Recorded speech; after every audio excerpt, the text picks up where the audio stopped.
नागपुर के एक छोटे से गांव में हर्ष रहता था। हर्ष अपने माता और पिता के साथ रहा करता था। हर्ष के पिताजी एक गरीब किसान और माँ दर्जी थीं। दोनों ही अपना अपना काम करके घर चलाने की कोशिश किया करते थे। हर्ष की पढ़ाई लिखाई के खर्चे की वजह से दोनों बड़े परेशान रहते थे। मुझे मेरे हर्ष की बड़ी चिंता हो रही है, उसकी पढ़ाई लिखाई की। हर्ष अब बड़ा हो गया है और अगर हमने उसका स्कूल में दाखिला नहीं करवाया तो बड़ी परेशानी हो जाएगी।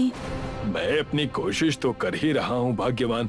हमारा हर्ष पढ़ने में बहुत तेज और बहुत बुद्धिमान है। अभी से ही उसे गुणा भाग और अंग्रेजी पढ़ने आ गया है। हम कल सुबह ही उसे लेकर एक बड़े विद्यालय में जाएंगे दाखिला करवाने।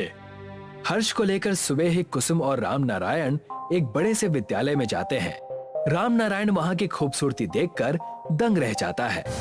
माँ, क्या मैं इस स्कूल में पढ़ूंगा? बिल्कुल बेटा, तुम इसी स्कूल में पढ़ोगे। यहाँ पढ़कर बड़े आदमी बनोगे और ऐसे ही कई सारे स्कूल भी बनाओगे। मुझे बड़ी हिचकिचाहट हो रही है, कहीं हमें ज्यादा पैसे ना भरने पड़ जाए। अरे आप चलो तो वहाँ चल के देखे तो सही। वहाँ जाते ही उन्हें गेट पर खड़ा चौकीदार रोक लेता है। ठहरो, कहाँ चल दिए बिना किसी अनुमति के? वो दरअसल मैं अपने बच्चे का इस विद्यालय में दाखिला करवाने आया हूँ। दाखिला, और वो भी यहाँ? लगता है तुम अपनी औकात भूल रहे हो। यहाँ बस अमीरों के बेटे आते हैं और तुम्हें देखकर लग रहा है कि तुम कहीं कचरा साफ करते हो। ये आप कैसी बातें कर रहे हैं? मेरा बच्चा पढ़ने में बहुत होशियार है। कृपया करके हमें अंदर जाने दीजिए। हमारा अपमान मत करिए। मैंने तुमसे कह दिया ना, चले जाओ, वरना मुझे अपने इस डंडे का सहारा लेना पड़ेगा। चौकीदार उन्हें वहाँ से डांट कर भगा ही रहा था कि उस विद्यालय के एक मास्टर वहाँ आ जाते हैं और राम नारायण और उसके परिवार की दशा देखकर कहने लगते हैं, चौकीदार, मैंने तुम्हें कितनी बार कहा है, लोगों से इस तरह की बातें मत किया करो। चलो जाओ और अपना काम करो, मैं इन्हें देख लूंगा। आप सब मेरे साथ मुख्य अध्यापक के ऑफिस में चलिए। और सब मिलकर मुख्य अध्यापक के ऑफिस में चले जाते हैं। जी मैम, वो ये हमारे विद्यालय में अपने बच्चे का दाखिला करवाने आए हैं, इसीलिए मैं इन्हें अंदर ले आया। बच्चा बड़ा होशियार और काबिल है। कहिए, क्या बात है? आपको हमारे स्कूल का नाम पता है? ये दीन दयाल स्कूल है। ये बहुत बड़ा कॉन्वेंट स्कूल है। अंग्रेजों के तौर तरीके सिखाते हैं हम यहाँ पर बच्चों को, ताकि उनमें अनुशासन रहे। हम अपने बच्चे के अंदर यही सारे गुण चाहते हैं और इसीलिए हम जितना चाहे उतना पैसा देने को तैयार हैं। राम नारायण के इतना कहने से प्रिंसिपल और उस मास्टर की आंखें लालच से चमक जाती हैं। तब मास्टर ने उस प्रिंसिपल मैडम से चुपके से कहा, ये गरीब भले हैं, लेकिन इनकी लाचारी का हम पूरा फायदा उठा सकते हैं। अपने बच्चे को पढ़ाने के लिए ये पूरे पैसे दे देंगे। अगर आप कहें तो इनसे 2 गुने ज्यादा पैसे ले लूं। ये भी कोई कहने की बात है? उनके यहाँ से पैसे आएंगे तभी तो हमारे बच्चे और परिवार खुशी से रहेंगे। जितना लूट सकते हो लूट लो। हमारे विद्यालय में 25,000 में दाखिला होता है। मैं इन्हें 50,000 कहूँगा, आप हामी भर देना। राम नारायण, तुम 50,000 रुपए लाकर दे दो और अपने बच्चे का इस विद्यालय में दाखिला करवा दो। मालिक, इतने पैसे मैं कहाँ से लाऊंगा? क्या मुझे थोड़ा वक्त मिल सकता है क्या? देखो, अगर अपने बच्चे की भविष्य की सुरक्षा चाहते हो तो दाखिला लो, वरना हमारा समय बर्बाद मत करो। दफा हो जाओ, जब पैसे हो जाए ना तब आना। राम नारायण, कुसुम और हर्ष वहाँ से निराश होकर घर चले जाते हैं। पिताजी, मेरे उम्र के सारे बच्चे स्कूल जाने लगे हैं, अच्छी अच्छी टिफिन लेकर। मैं कब जाऊंगा? तुम जरूर जाओगे बेटे, बस थोड़ा सा इंतजार करो। मुझे हर्ष की बड़ी चिंता हो रही है। 50,000 रुपए हम कहाँ से लाएंगे? अपने बच्चे को पढ़ाने के लिए मैं कुछ भी कर सकता हूँ। क्यों ना हम चलकर गांव में रामू काका की मदद ले। गांव में सबसे पुराने और पढ़े लिखे वही हैं। वो हमारी मदद जरूर करेंगे। राम नारायण और कुसुम रामू काका के घर जाते हैं और उन्हें सारी समस्या बताते हैं। तब रामू काका उनसे कहते हैं, तुम अपने बच्चे को हमारे गांव के विद्यालय में क्यों नहीं डाल देते? हमारे गांव के विद्यालय में? हमारे गांव में विद्यालय है कहाँ? गांव में कोई अच्छी शिक्षा नहीं दे सकता, इसीलिए तो उन्हें दूसरे गांव या शहर के विद्यालय में डाला जाता है। तुम दोनों मेरे साथ आओ, मैं तुम्हें अपने गांव में ही कुछ दिखाता हूँ। रामू काका उन्हें जंगल के रास्ते से एक गुफा की ओर ले जाते हैं और कहते हैं, इस गुफा में जाओ, तुम्हें सब पता चल जाएगा। जैसे ही कुसुम और राम नारायण गुफा में जाते हैं, किसी दूसरे ही दुनिया में पहुंच जाते हैं और उनके सामने एक बड़ी सी पाठशाला नजर आती है जो पूरी सोने की होती है। उस पाठशाला में सोने की घंटी होती है, सोने का ब्लैक बोर्ड, सोने का बेंच जिस पर सारे बच्चे पढ़ाई कर रहे होते हैं। ये सारी चीजें देखकर कुसुम और राम नारायण चौंक जाते हैं और रामू काका से पूछते हैं, ये सब कैसे हो सकता है? हमारे गांव में सोने की पाठशाला कैसे हो सकती है? और ये गुप्त क्यों है? तब जाकर रामू काका उन्हें सब बताते हैं। अंग्रेजों के डर की वजह से ये स्कूल हमारे पूर्वजों ने यहाँ बनवाया था ताकि हमारी संस्कृति और विचार न बदले। मेरे पिताजी इस विद्यालय के शिक्षक थे। एक दिन उन्हें अंग्रेजों ने पकड़ लिया। तुम 2 कौड़ी के लोग हमारे जैसे स्कूल्स खोल रहे हो, तुम्हें तो मैं छोड़ूंगा नहीं। लेकिन हमने तुम्हारा क्या बिगाड़ा है? अपने बच्चों को पढ़ा कर तुम हमसे आगे बढ़ना चाहते हो? ये मैं हरगिज नहीं होने दूंगा। तुम हमसे चाहते क्या हो? हम क्या करें?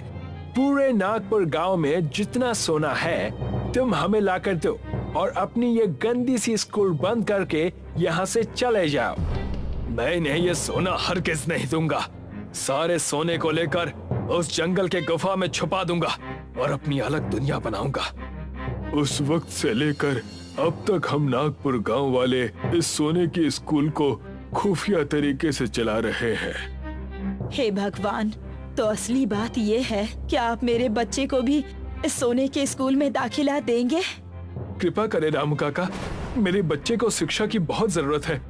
मैं तुम्हारे बेटे को इस विद्यालय में तभी लूंगा जब तुम शहरी विद्यालय की पोल खोलोगे। उन लोगों ने हमारे गांव के कई सारे लोगों को ठगा है, उन्हें तुम्हें पकड़वाना होगा। हम बिल्कुल ऐसा ही करेंगे, उन्हें सजा दिलवा कर रहेंगे। इसके लिए हमें एक सबूत देना होगा। तुम उसकी चिंता मत करो, जितने पैसे उन्होंने मंगवाए हैं उतने पैसे लेकर जाओ। मैं पीछे से पुलिस को बता दूंगा, तब उन्हें रंगे हाथ हम पकड़ लेंगे। कुसुम और राम नारायण ने ऐसा ही किया। वो पैसे लेकर उस महंगे विद्यालय में चले गए और राम नारायण ने प्रिंसिपल से कहा, जी ये लीजिए आपके पैसे, पूरे 50,000 हैं। हाँ हाँ, लाओ लाओ। मुझे पहले से ही पता था कि तुम अपने बच्चे को हमारे पास ही पढ़ाओगे। अरे इतना अच्छा स्कूल जो है और कहाँ सोने की पाठशाला में पढ़ता। लाओ, मुझे पैसे दो। जैसे ही राम नारायण ने पैसे प्रिंसिपल को दिए, पैसे हाथ से लेते ही उस कमरे में पुलिस वाले घुस गए और उन्हें रंगे हाथों पकड़ लिया। तुम्हें हम हवालात में अच्छी शिक्षा देंगे।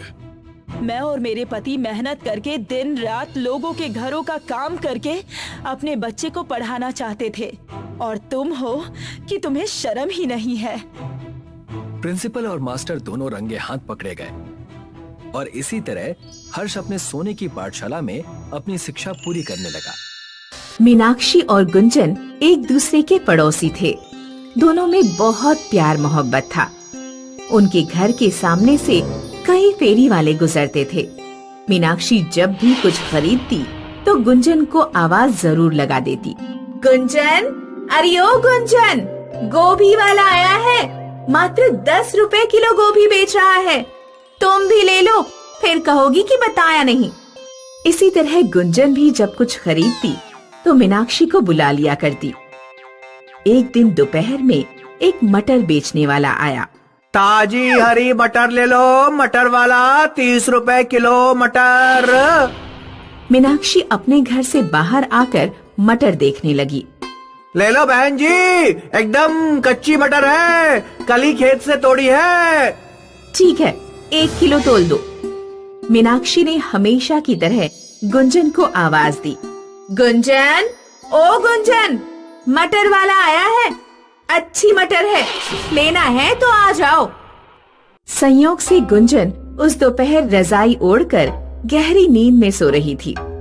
मीनाक्षी के कई बार आवाज देने पर भी जब गुंजन बाहर नहीं आई तो मीनाक्षी ने अपने लिए मटर खरीद लिए और मटर वाला चला गया। शाम को जब मीनाक्षी सब्जी बनाने के लिए मटर छीलने बैठी तो उसके होश उड़ गए। मटर में से सोने के दाने निकल रहे थे। उसी समय मीनाक्षी का पति शुभम ड्यूटी से लौटकर आया।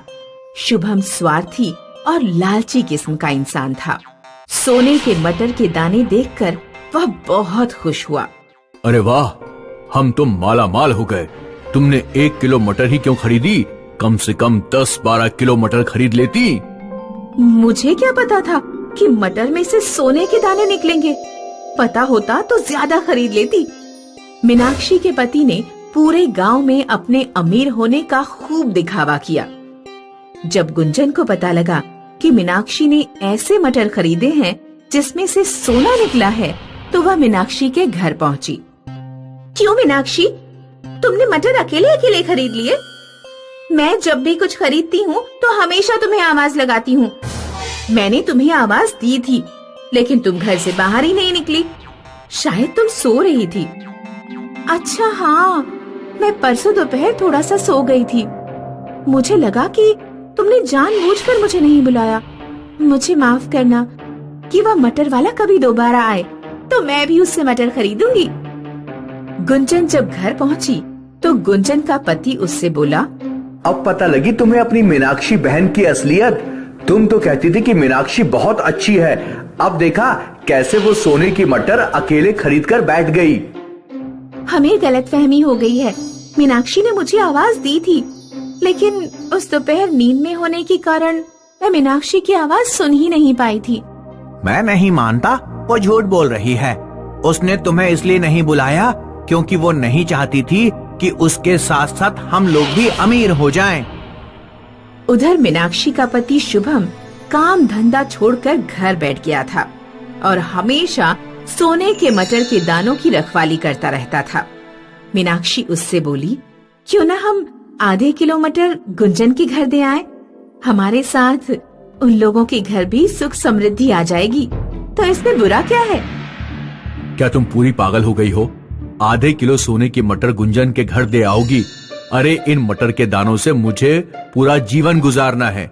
अगर आधी मटर के दाने तुमने गुंजन को दे दिए तो मुझे आधी जिंदगी काम करना पड़ेगा। इसलिए आधे किलो मटर गुंजन को देने की बात बिल्कुल भूल जाओ। एक दिन गली में एक और मटर बेचने वाला आया।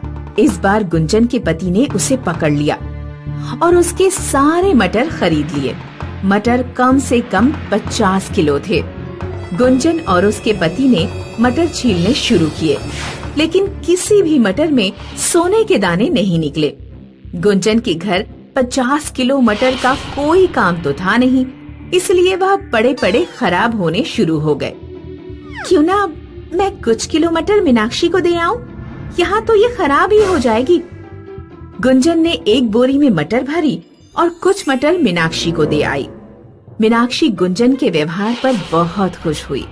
उसने मन में ठान लिया कि वह किसी भी तरह आधे किलो सोने के मटर गुंजन को देकर रहेगी। मीनाक्षी बाजार जाकर हरे और गोल्डन कलर का पेंट खरीद लाई। उसने आधे किलो हरे मटर पर गोल्डन पेंट कर दिया। एक सुबह जब उसका पति टॉयलेट में था तो मीनाक्षी ने जल्दी से आधे किलो सोने के मटर के दाने उठाए और उसकी जगह अपने पेंट किए हरे मटर के दाने रख दिए। दोपहर में वह अपने पति से बोली, सुनिए जी, मैंने साधारण मटर की सब्जी बनाई है। सब्जी थोड़ी ज्यादा बन गई है। कुछ सब्जी मैं गुंजन के घर देकर आना चाहती हूँ।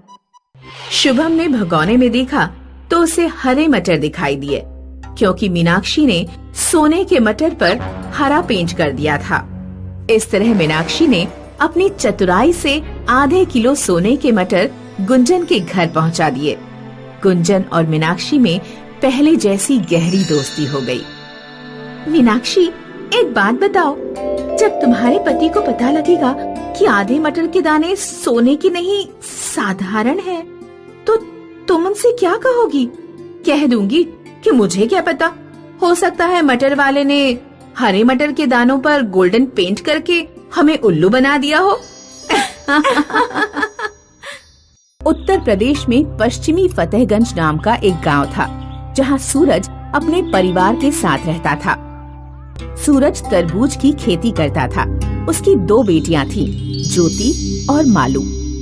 पिताजी, मालू ने बिना कुल्ला किए ही चावल खा लिए। पिताजी, इसने मेरा टूथब्रश अपने सड़े हुए मुंह में डालकर खराब कर दिया, इसलिए मैंने आज दांत नहीं मांजे। मुझे नया ब्रश ला कर दो। मालू बेटी, तुम अपना ब्रश अच्छे से धोकर साफ कर लो। ज्योति तुम्हारी बहन ही तो है, अगर उसने तुम्हारा ब्रश इस्तेमाल कर लिया तो कौन सी आफत आ गई। इस बार तरबूज की खेती बहुत हल्की हुई है, इसलिए बहुत सोच समझकर खर्च करना होगा। कल मैं तरबूज बेचने मंडी जाऊंगा, देखते हैं इस बार कितने पैसे मिलते हैं। मंडी गांव से दूर शहर में थी। मंडी का ठेकेदार मोतीराम एक चालाक और कंजूस इंसान था, जो किसानों का शोषण करता था। इस साल मुझे बेटी की शादी करनी है, 10-12 लाख से कम खर्चा नहीं होगा। मुझे हर हालत में इस सीजन में मोटा प्रॉफिट कमाना है। हरिया, कुछ अपना दिमाग चला और बता, मैं कैसे किसानों से कौड़ी के भाव फसल हासिल कर सकता हूँ। मैंने सोचा है कि कुछ कमजोर किसानों के पैसे रोक लिया जाए, गरीब किसान हमारा कुछ नहीं बिगाड़ पाएंगे। तू क्या कहता है? मालिक, अगर आपने किसानों के पैसे रोके तो वे अगली बार हमारे पास माल बेचने नहीं आएंगे, वे किसी और मंडी में चले जाएंगे। मेरे पास इससे बेहतर उपाय है, जिससे सांप भी मर जाए और लाठी भी ना टूटे मालिक। अगले दिन सूरज मोतीराम के पास अपनी तरबूज की फसल लेकर पहुंचा। सूरज, तुम्हारे खेत का तरबूज बहुत मीठा होता है। वैसे तो तुम्हारे 45,000 बनते हैं, लेकिन मैं तुम्हें 50,000 देता हूँ। सूरज ने पैसे अपने थैले में रखे और खुश होकर अपने घर लौटने लगा। ज्योति और मालू के लिए एक सूट का कपड़ा खरीद लेता हूँ और 2 नए टूथब्रश भी। सूरज अपने विचारों में मग्न था। अचानक 2 मोटरसाइकिल सवार आए और सूरज का थैला छीनकर फरार हो गए। चोर, चोर, कोई पकड़ो मेरा थैला, चोर, चोर। दोनों चोर मोतीराम ने ही भेजे थे। इस तरह चालाकी से मोतीराम ने सूरज के तरबूज फ्री में हासिल कर लिए। सूरज रोता हुआ मोतीलाल के पास पहुंचा और उसने मोतीलाल को सारी बात बताई।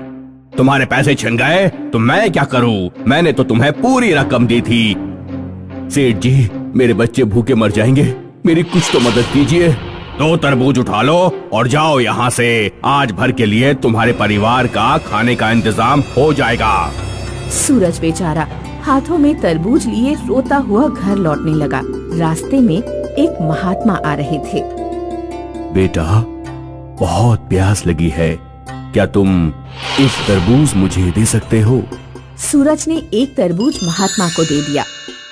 सूरज की आंखों में आंसू देखकर महात्मा उसकी परेशानी समझ गए। उन्होंने सूरज को आशीर्वाद दिया।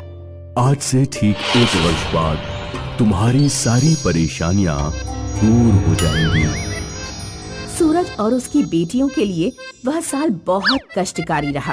पैसों के अभाव में उन्होंने सिर्फ चटनी और रोटी खाकर काम चलाया।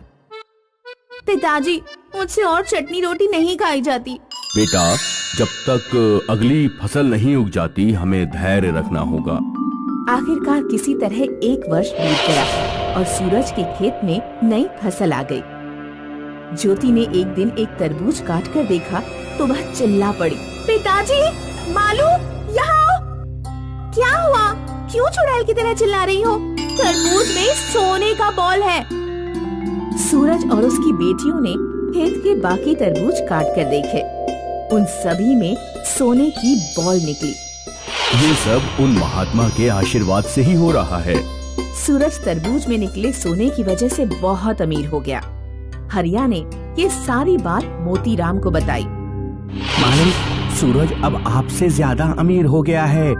उसके खेत में लगे तरबूजों में सोना निकल रहा है। गांव के लोग बताते हैं कि किसी महात्मा के आशीर्वाद से ये सब हुआ। चिंता मत करो, अगले साल जब उसके तरबूज आएंगे तो उसके तरबूज काटने से पहले ही हम तरबूजों से सोना निकाल लेंगे। अगले सीजन में जब सूरज के खेत में तरबूज उगे तो एक रात मोतीलाल अपने नौकर के साथ कच्चे तरबूज ही काटने पहुंच गया। उसने अपनी नौकर के साथ मिलकर तरबूजों का सोना निकाल लिया और अपनी पीठ पर लाद लिया। हम अभी घर नहीं जाएंगे क्योंकि सूरज पुलिस को खबर कर देगा तो हमारे घर सोना पकड़ा जाएगा। नदी पार मेरी मौसी का घर है, वहीं चलते हैं। लेकिन मालिक, इतना बोझ लेकर नदी कैसे पार करेंगे? अरे उस नदी में बहुत कम पानी है, इतना क्यों डरता है? मोतीराम और हरिया अपनी पीठ पर भारी भरकम सोने का वजन लादकर नदी पार करने लगे। संयोग से उसी समय नदी के डैम से पानी छोड़ दिया गया। नदी में पानी का स्तर बहुत बढ़ गया। पीठ पर ज्यादा वजन होने के कारण मोतीलाल और उसका नौकर नदी में डूबकर मर गए। किसी ने ठीक कहा है, न्याय के हाथ लंबे होते हैं। अशोक एक बनकाम मजदूर था जो शहर में मजदूरी करके अपने परिवार का पेट पालता था। उसको रोज की मजदूरी से 300 रुपए मिला करते थे। अशोक एक किराए के घर में रहता था अपने पूरे परिवार के साथ। उसके परिवार में उसकी पत्नी अनुराधा और उसके 3 बच्चे थे, भुवन, जीवन और नंदिनी। ये लो अनुराधा, आज की दिहाड़ी। हाँ, कल मैंने किराएदार को 3000 किराया दे दिया। अच्छा किया। हाँ, काश आपका वेतन बढ़ जाए। इतने कम वेतन में हम पैसे कैसे बचत कर सकते हैं? भगवान करे ऐसा जल्दी हो, पर अब जो भी है वो है। कम से कम मैं खुश हूँ कि हमारे खाने के लाले नहीं है। बच्चे स्कूल जा रहे हैं और हम भर पेट खाना खा रहे हैं। भगवान को लाख लाख धन्यवाद। हाँ बिल्कुल, भगवान जी की हम पर बहुत कृपा है। अशोक और अनुराधा भले ही गरीब थे, पर उन्हें अपनी परिस्थिति से कोई बैर नहीं था। वो खुश थे और संतुष्ट थे। अनुराधा अक्सर गरीबों की मदद किया करती थी। एक दिन की बात है, अनुराधा बाजार में सब्जियां खरीद रही थी। तभी उसने देखा कि एक बूढ़ी औरत रास्ते पर भीख मांग रही है। बहुत भूख लगी है बेटा, कई दिनों से कुछ नहीं खाया। आसपास के लोग बूढ़ी औरत को देख रहे थे, पर कोई भी उसे पैसे नहीं दे रहा था। अम्मा, आपको बहुत भूख लगी होगी ना, आइए मेरे साथ। अनुराधा उस औरत को बगल के एक छोटे से ढाबे पर ले गई। भैया, अम्मा को पेट भर के खाना खिला दो, ये लो पैसे। अनुराधा ने ढाबे वाले को पैसे दे दिए और ढाबे वाले ने अम्मा को खाना खिला दिया। कई दिनों से भूखी अम्मा हड़बड़ी में खाना खाने लगी। अनुराधा वहीं पास बैठी थी। जब अम्मा ने पूरा खाना खा लिया, और कुछ चाहिए अम्मा? नहीं बेटा, पेट भर गया। भगवान तुम्हारा भला करे, तुम जुग जुग जियो, हमेशा खुश रहो। अनुराधा ने अम्मा के हाथ में कुछ और पैसे दिए। ये रखिए, आपको जब वापस भूख लगेगी कुछ खा लीजिएगा। शुक्रिया, तू बहुत अच्छी है बेटा, तेरे साथ कभी बुरा नहीं होगा। जब तुझे मदद की जरूरत होगी, तुझे मदद हमेशा मिलेगी। अनुराधा वहाँ से मुस्कुराकर चली गई। अनुराधा की तरह अशोक भी बहुत अच्छा था। वो भी लोगों की मदद कर दिया करता था। चाचा, मैं आपकी मदद कर देता हूँ, पर बेटा ये बहुत भारी है। मजदूर के लिए ये कौन सा भारी होगा, चलिए। अशोक ने उस बूढ़े आदमी का सामान उसके घर तक पहुँचाया। शुक्रिया बेटा, तेरी बहुत मेहरबानी है। भगवान तेरा हमेशा अच्छा करे। अब मैं चलता हूँ चाचा। अनुराधा और अशोक भले ही गरीब थे, पर वो किसी की भी मदद के लिए हमेशा तैयार रहते थे। अनुराधा और अशोक के अच्छे कर्मों की कोई गिनती नहीं थी। उन्हें जब मौका मिलता वो किसी न किसी की मदद किया करते ही थे। कुछ महीने बीत गए। एक दिन अशोक एक बिल्डिंग का बनकाम कर रहा था। वो काफी ऊंचाई पर चढ़ा था और बदनसीबी से उसके पैरों के नीचे का बम्बू टूट गया और अशोक इतनी ऊंचाई से नीचे गिरा कि वो जख्मी था।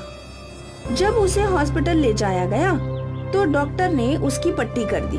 भगवान का शुक्र है कि कोई गहरी चोट नहीं आई है। घुटने की एक हड्डी टूट गई है, जिसे जुड़ने में 2 से 3 महीने लग सकते हैं, पर तब तक इन्हें बिल्कुल भी काम नहीं करना होगा। 2-3 महीने? 2-3 महीने आराम करने की बात सुनकर दोनों सहम गए। अशोक तो एक दिहाड़ी वाला मजदूर था। उसे तो रोज काम के ही पैसे मिलते थे। 2-3 महीने अगर उसे घर पर बैठना पड़े तो उसका घर कैसे चलेगा? अब हम क्या कर सकते हैं? आप फिक्र मत कीजिए, मैं कुछ न कुछ काम ढूंढ लूंगी जिससे हमारा गुजर बसर तो हो ही जाएगा। और कोई रास्ता भी नहीं है। सोचा नहीं था भगवान ये दिन भी दिखाएगा। अशोक और अनुराधा के बचाए हुए पैसे इलाज में खर्च हो गए। अब उनके पास बहुत ही कम पैसे बचे।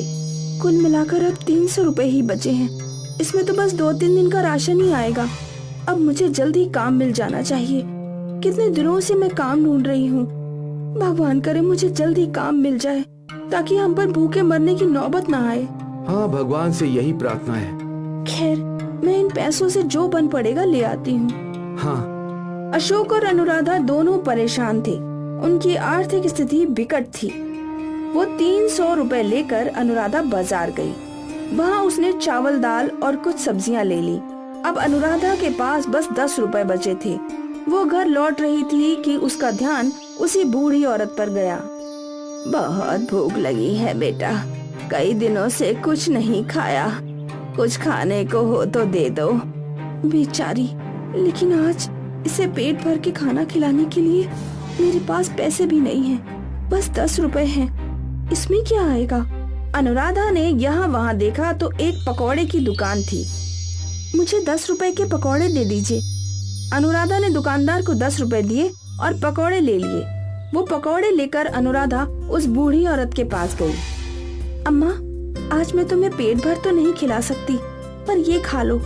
उस बूढ़ी औरत ने पकौड़ों के कागज को हाथ लगाया और बोली, आज ये पकौड़े तू अपने घर ले जा बेटी। समझ ले, मैंने खा लिए। आज इस पर तेरा हक है। अम्मा, पर आपको भूख लगी है ना?